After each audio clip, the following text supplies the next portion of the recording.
So, from the beginning.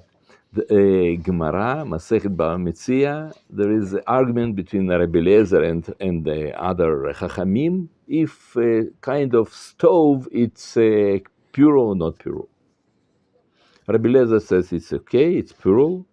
Chachamim says it's not. Now, this stove in Gemara, it calls Tanuro shel Achnai. It's a stove of Achnai. And when we read it, okay, it's some name. Achnai, it's somebody.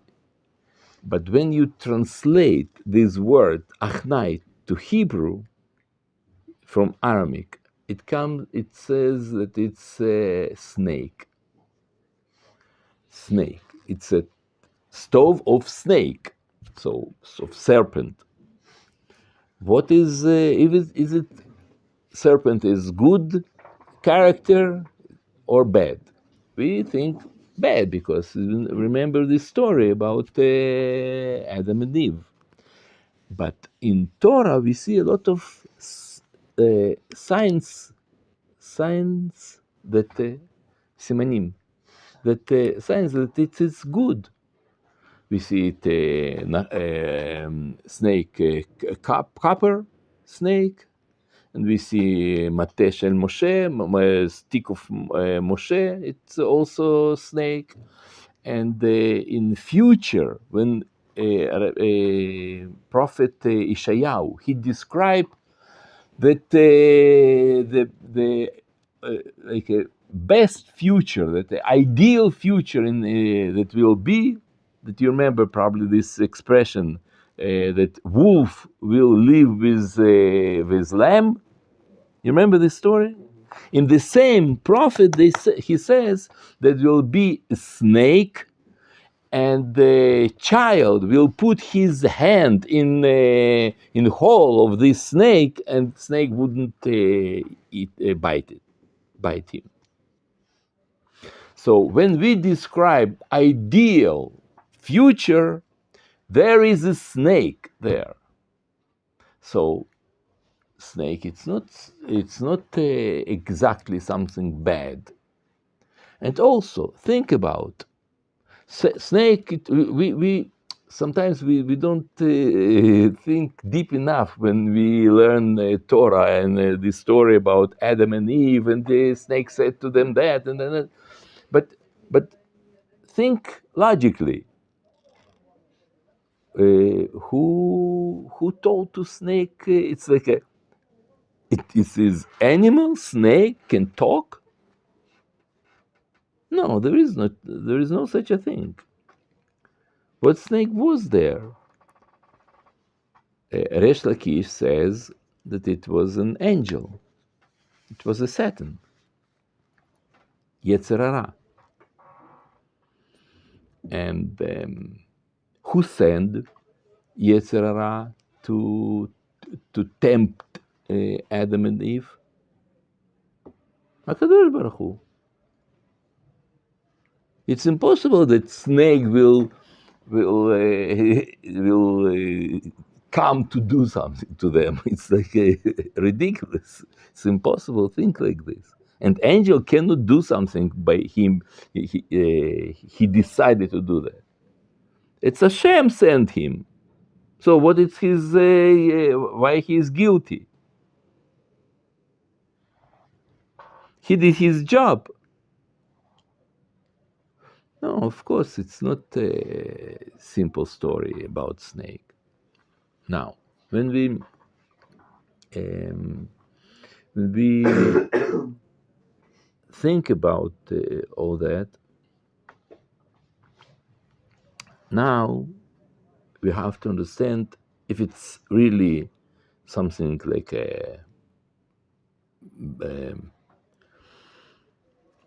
just a moment. So what snake represent really?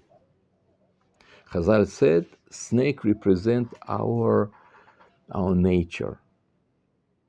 Nature. Is it what does mean nature? That we are angry, that we want, that we sometimes envy to someone, that we sometimes want to to steal something. Everything. It's natural for man, for everybody. If we are animals, we have animal bodies. We can be angry. We can kill someone. We are bad in our nature. We are bad. Our soul told us, our morality, our brain, our wisdom, our conscience said, no, don't do that.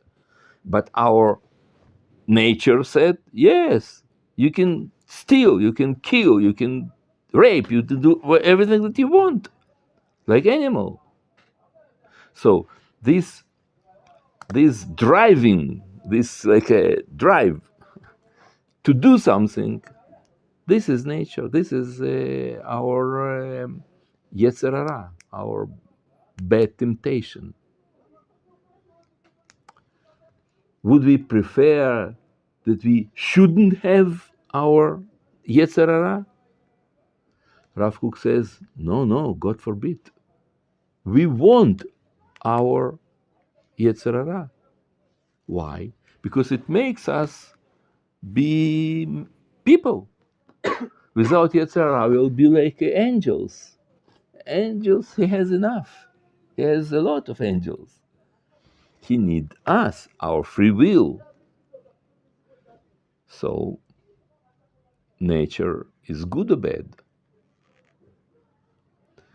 He says, yes, it's something, it's, it's, you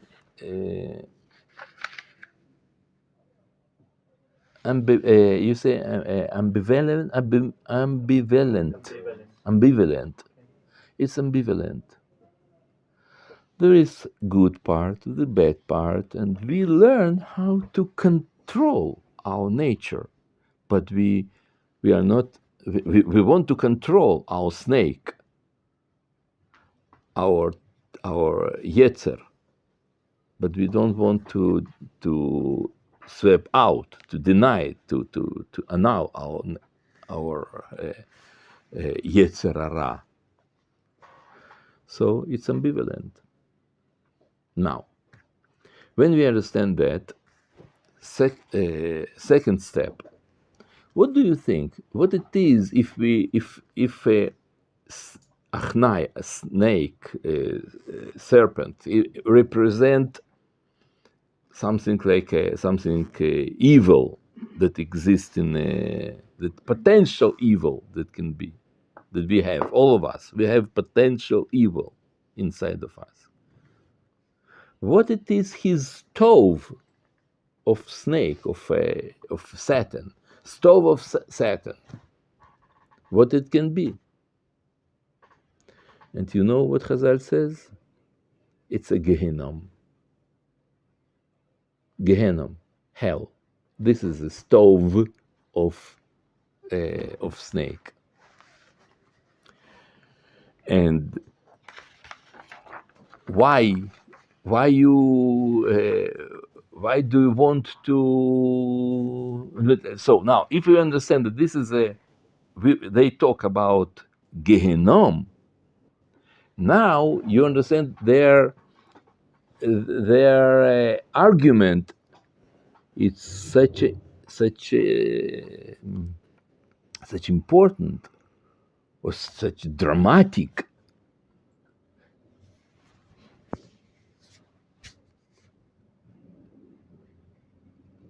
It means they argue. Their discussion is it now a time to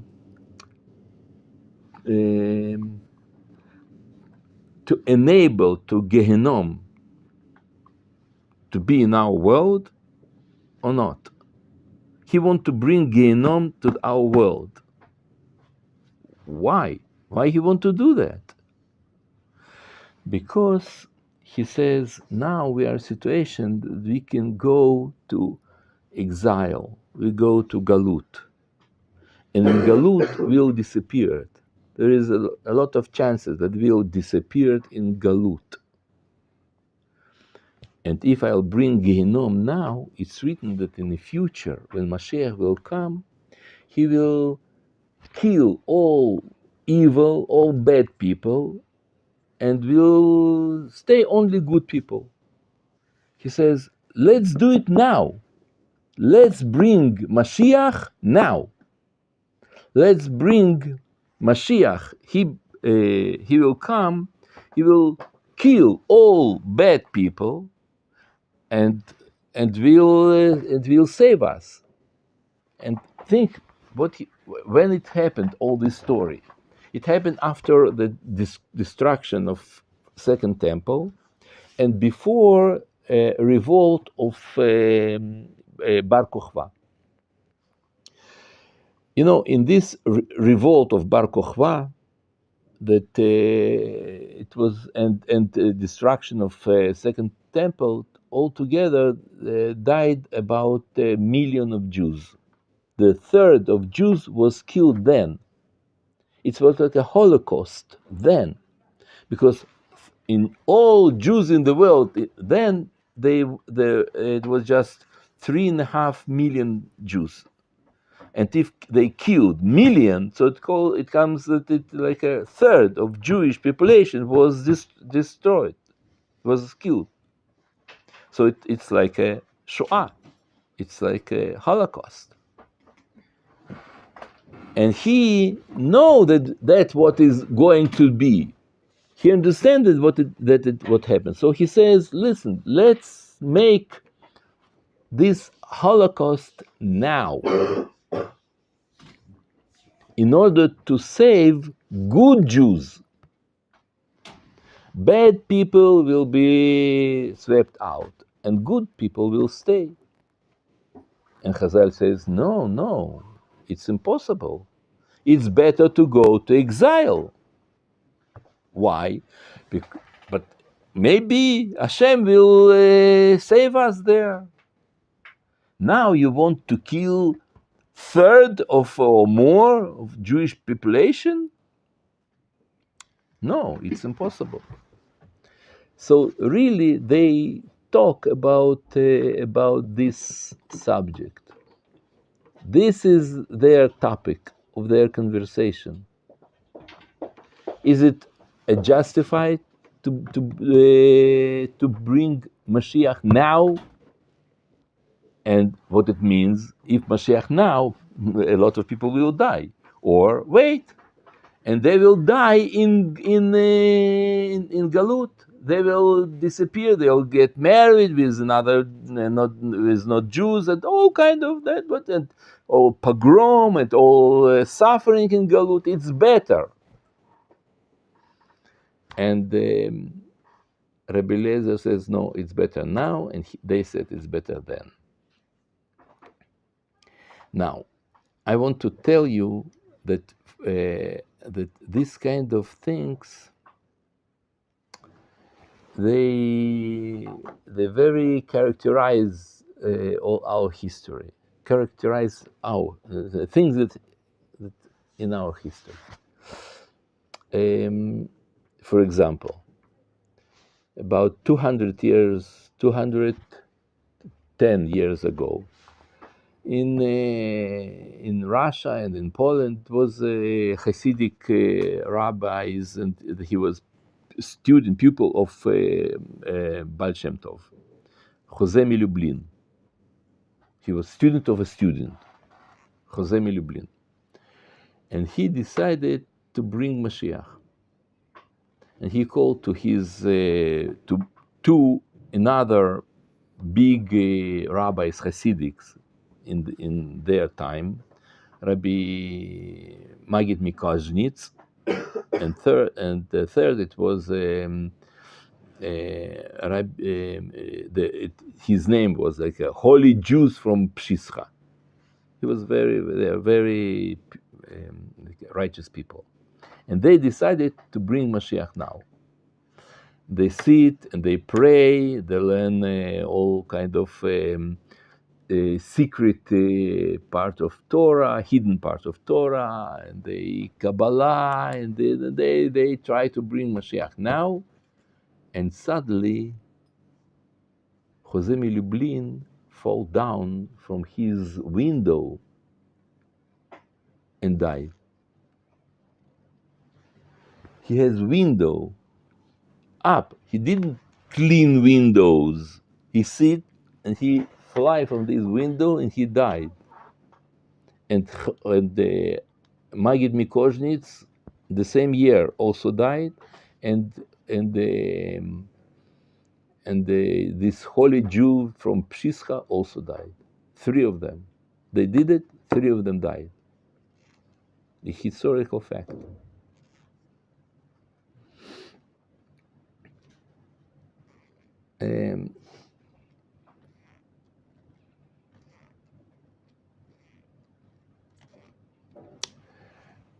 Why we are learning it's here, all this story? It's because we're not always aware what happened to our time. But think about when we talk about Mashiach, people think like in fairy tales. Will come some guy with long white beard, and he rode by a monkey, and he will say some words, and people will all kind of like a fairy tales. Really, it's not true. It's not what people imagine. Mashiach, it's a process. It's not a man. It's a process. In Hebrew, it calls Yamota Mashiach, the days of Mashiach. It's like some historical period that happened in our in our history.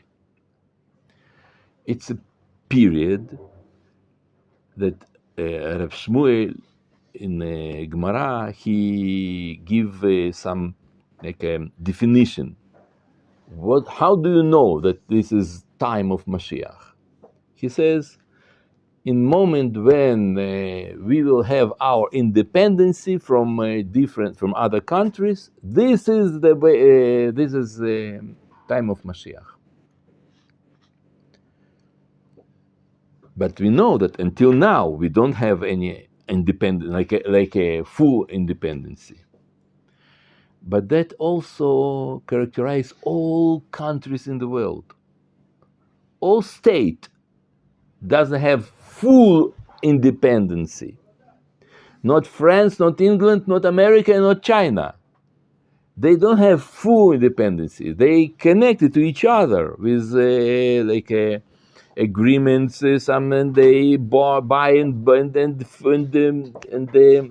arms and all economical, political, a lot of things. All countries, they are connected to each other and dependent to each other. But in formal way, do we have today independency? Of course, yes. Not full, like not nobody, but we have full independency. And according that, Rav Shmuel says that is time of Mashiach. And we today, that is our time. And what will happen when we will have Mashiach? All Jews will come from all different places in the world, and that's what happened to us now. We will release Jerusalem, and we have Jerusalem now. And today, in Jewish today, the number of Jews that they sit and learn Torah, the largest number in all our history. And like Jews live now, this is a time of Mashiach. Time of Mashiach start in 5th of Iyar, 1948. That is time. But this process didn't finish yet, because there are few steps in this process. In highest level, it will be time that comes King Mashiach. It's not the same. There is Mashiach, there is Melech HaMashiach, King Mashiach. Not mean king. He doesn't need to have some crown or some blue thing here in order to be king. King, it can be a prime minister, president, or somebody that will decide that we want to renew kingdom. Doesn't make a difference. But it will be some man. But it's only in the end of this process. But in meantime, Rambam says, Mashiach will make wars. So it means that it will be time that not everything is beautiful. All Jews sit and they learn Torah and they all righteous and everything is like a paradise. No, it's reality. In reality, people will fight. Mashiach make a war, and that's what we're doing now. Now we are in time of Mashiach. It's important to be aware about that we should know what happened to us. It's not everything perfect, of course not. We didn't build yet a temple, of course not. But time, it start. And we should be like, we should know what happened to us, in what time we live. And now I want to ask you difficult question. I asked already, but I ask it almost, I have to ask it almost like each lesson. What do you think? If you think about Jewish nation in time 80 years ago, that we were in the Holocaust. From time that we are in Auschwitz until today, or from today until temple will be built. What period is longer? I'm not talking about in time, in idea of time, but a process that they have to happen. The process that should happen in order to build temple, or from Holocaust today. What's the way is longer, more? There or from now to temple? What do you think? Now for temple. That's what you think? No, I am not agree. I'll tell you why. From now to temple, what is missing? Why we cannot build temple today, now? Why not? We need just two things in order to be temple. One, it's that all Jews will make tshuva. All country will be religious, or majority of Jews here, they'll be religious, they'll be make tshuva. That's one. Another, it's that in the world, people will accept that. They will understand, they will believe, they'll accept the fact that we start to build temple. That's it.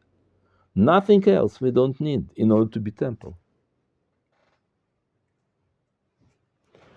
Now, I ask you, as what you see in Jewish state today, in a Jewish society, not state, Jewish society, what do you think? Jewish society be more and more religious, or less and less religious? More religious, but it's Not yet. Yes, I agree. But you aware that we are. I'm talking about tendency, not the fact, not what happened already. Where we are going now, we are going to be less and less religious, more secular, more or more religious, more connected to our to nation, to be connected to a nation, or to want to assimilate between others. No, we are in. I'm talking about tendency today tendency is that people became more and more religious. It will take, I don't know how long, maybe 100 years, 2,000 years, maybe 50, maybe even less. Because what we saw now in this time of in our war, now what happened since last year, 37% of Jewish population became more religious than they were before. A lot of, and 8% became less. It's a statistical things. It doesn't mean that the 37% became religious. No, but they became more religious than they were before. Maybe they start just to put kippah. Maybe I was my son in army and my two sons and they are in army now, and I also almost it was time that each Shabbat I went to army bases and I talked to and I see a lot of non-religious soldiers, absolutely non-religious. They put tzitzit. You probably know about that, right? I'm not tell you something new. You know that. I saw it. So, what else will happen that will cause to all of them become religious? I don't think that it will take 1,000 years and not 100 and not 50. Much less. Today, already like a traditional population in Israel, much bigger than non-traditional, like a Masortim. They about today, they are at 75% of Jewish population. No, it's not so far from us, a temple. And the Jewish state became more and more, like they start more appreciate and respect Jews than it was before, since this war, in 1 year. They did miracle things. All the world, they are like no. So, if this tendency will continue more and more and more, yes, they will let us to build a temple. So, what's the idea? I think it's important to understand that that we live in very, very critical time. We are in junction of all history. We like in the and and if it so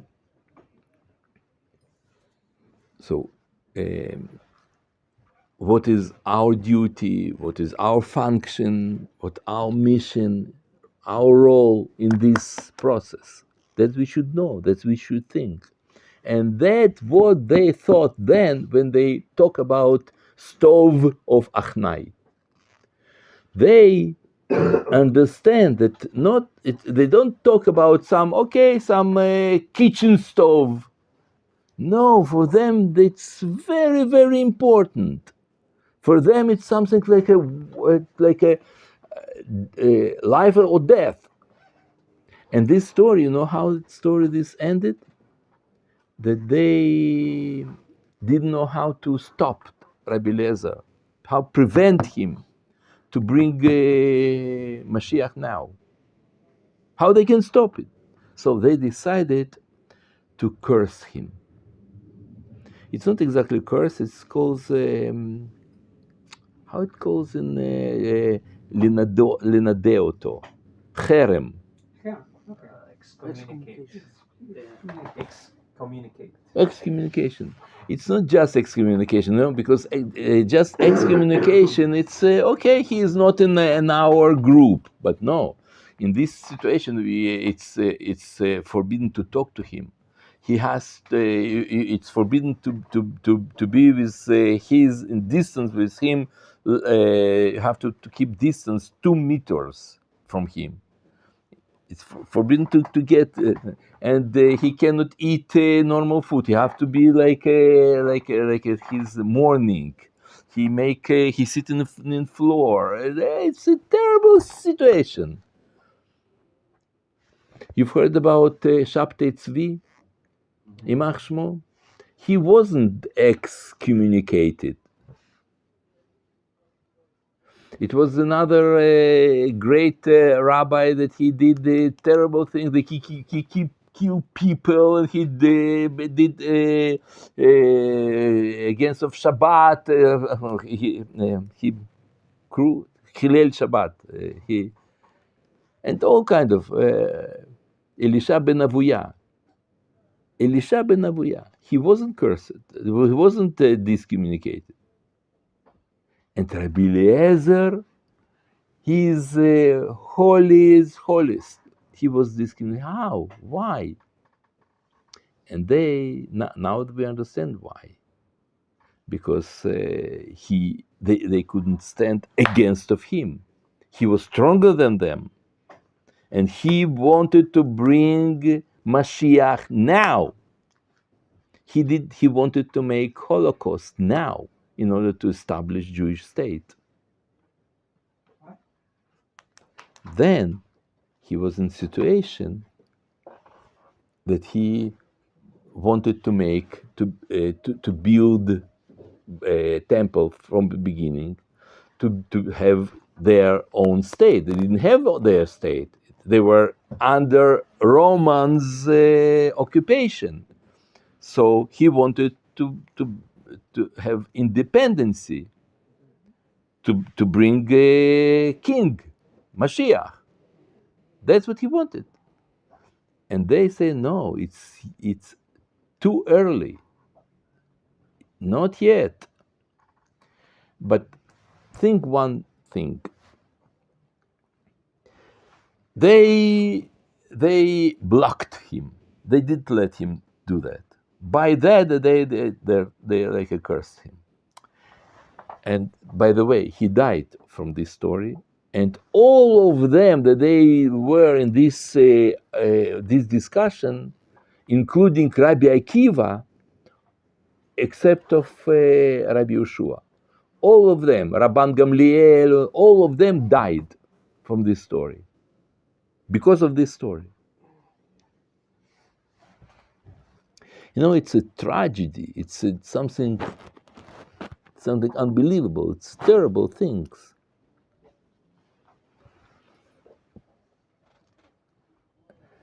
But in the end, what we see,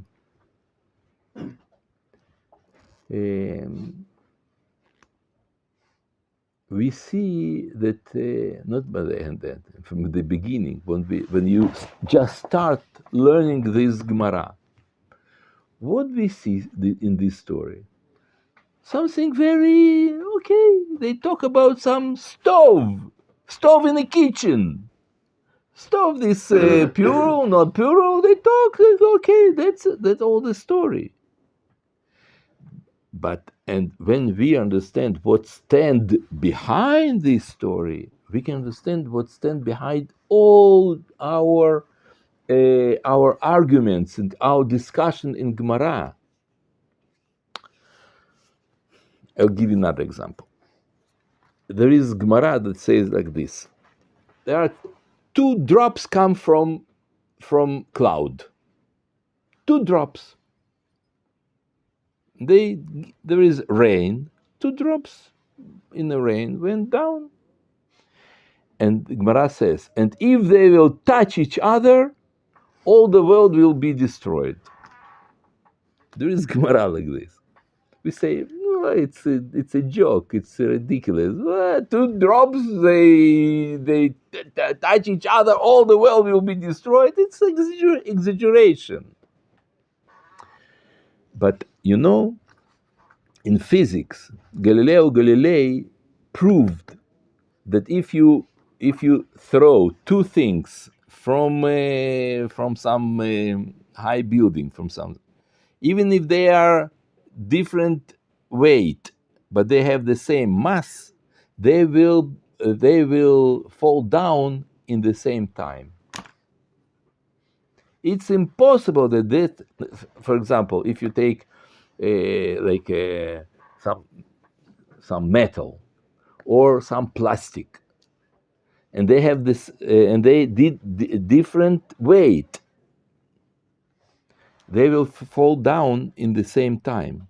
Two balls from iron and from plastic, they will fall in the same time. You know that? You've heard about that?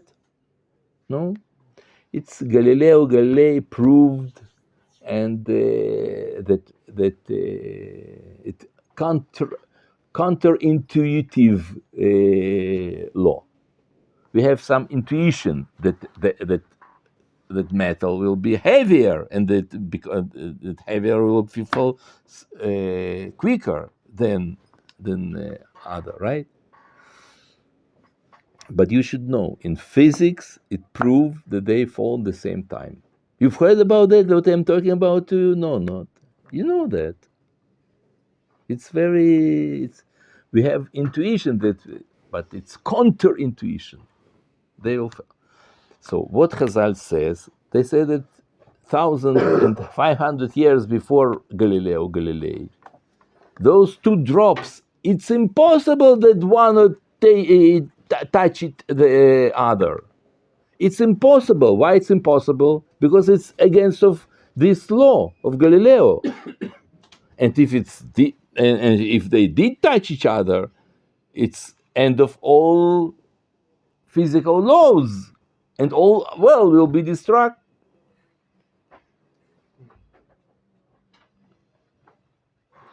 We're not aware how exact those laws in this world. You know, electron, the weight of electron, the mass of electron, it's 10, 9, and 3, 4, 6, and the other, in minus 31. This is the weight of electron, okay? And weight of proton, I know what it is, minus 31. It's 0.00001. Yeah? And this 000, there are 30 zeros, 30 zeros. This is a number that you can see here. And proton is the same, almost the same, but it's, instead of 31, it's 27. It's heavier in 56.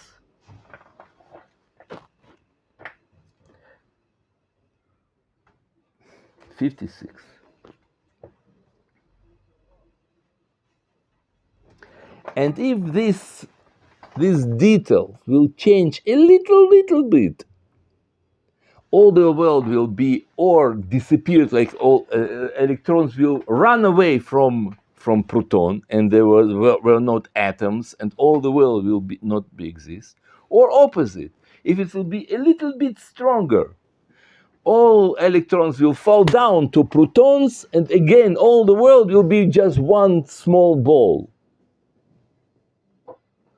That is, it calls fine tuning.